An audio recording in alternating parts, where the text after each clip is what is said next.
இங்க மோனின்ற பொண்ணுக்கு மனநல சரியில்லை. அதனால அவங்க சித்தியுமே அவகிட்ட நிறைய வேலைகள் வாங்குறாங்க. அப்படி வேலைகள் அவ சரியா செய்யலனாலும் அவளை போட்டு அடிக்கவும் செய்றாங்க.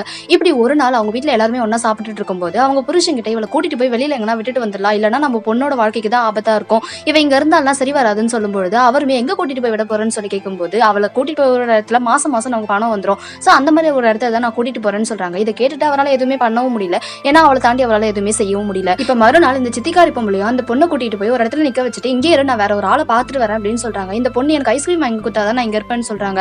இதை கேட்டதும் அவங்களுமே சரி ஓகே நான் ஐஸ்கிரீம் வாங்கி வந்து தரேன்னு சொல்லிட்டு ஐஸ்கிரீம் வாங்கி வந்து கொடுத்துட்டு நீ இங்கே இருந்தோ வந்துடுறேன்னு சொல்லிட்டு அங்க இருந்து அவங்க கிளம்பிடுறாங்க.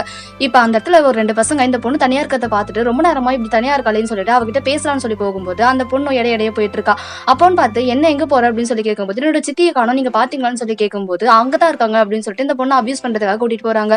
அப்ப அந்த பொண்ணு என்ன காப்பாத்துங்கன்னு சொல்லி கத்தும்போது அந்த இடத்துக்கு வேற ஒரு பையன் போய்கிட்டு இருக்கா. அவங்கள பார்த்த உடனேவே அவங்க 2 பேருமே தள்ளி விட்டுட்டு இந்த பொண்ணை காப்பாத்தவும் செஞ்சிடறான்.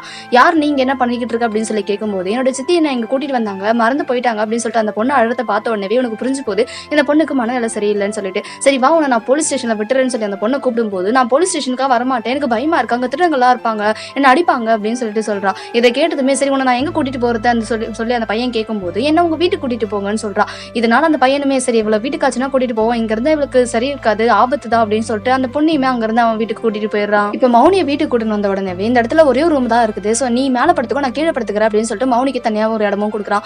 மௌனிக்கு பயமா இருக்குது தனியா தூங்குறதுக்கு, அதனால நான் உங்க கூடவே படுத்துக்கிறேன் அப்படின்னு சொல்லிட்டு நைட் டைம்ல கீழவும் இறங்கி படுத்துக்கிறா. இப்ப மறுநாள் மௌனி தனியா தூங்கிட்டு இருக்கும்போது பக்கத்து வீட்டுக்கார பையன் ஒருத்தன் மௌனியை பார்த்த உடனேவே யார் இந்த பொண்ணு அப்படின்னு சொல்லிட்டு அவங்க கிட்ட டச் பண்ண வரா. அப்ப இந்த பையனுமே அவளை தொடர வேலையெல்லாம் வச்சுக்காது, அவ மனநலம் பாதிக்கப்பட்ட பொண்ணுன்னு சொல்லும் போது இதுதான் எனக்கு தேவைப்படுது, இந்த மாதிரி வசமா இருந்தா எதுவுமே போய் சொல்ல மாட்டாங்க அப்படின்னு சொல்றான். இதை கேட்ட உடனே அவனுமே அவளை அடிச்சிட்டு இங்க பாரு இதுக்கப்புறம் இந்த வீட்டுக்கு பக்கம் வந்தா அப்படின்னா நான் என்ன பண்ணுவேனே தெரியாது அப்படின்னு சொல்லிட்டு அவனை அங்கிருந்து அனுப்பியும் விட்டுறான்.